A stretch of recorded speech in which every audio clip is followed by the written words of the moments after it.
Let's first start with that discretionary thing. Yes. Is this a discretionary stock or a staple stock?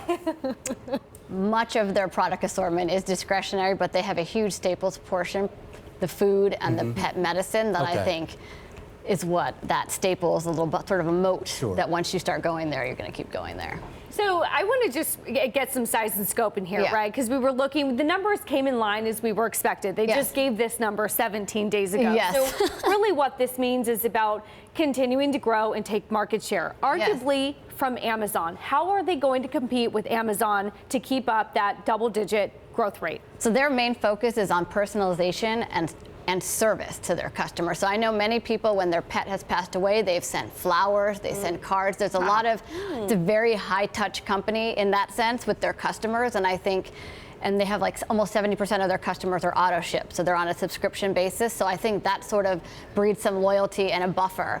And if you think about Amazon and Chewy in a broader scope, it's more likely that they're taking share from the small specialty places, maybe some mass, because it's convenient, it comes to your house, and you can get a lot of selection.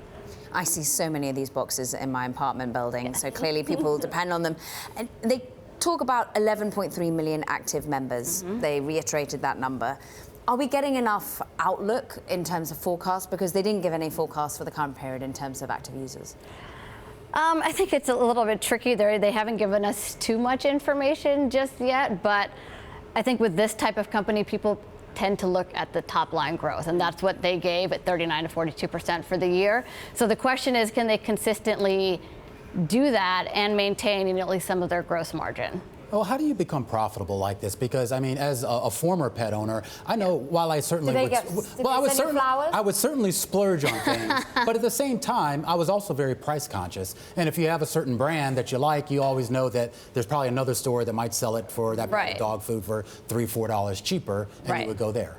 I think what you see in a lot of these type of companies where they have multiple brands across category, they typically have a value and they have a premium brand.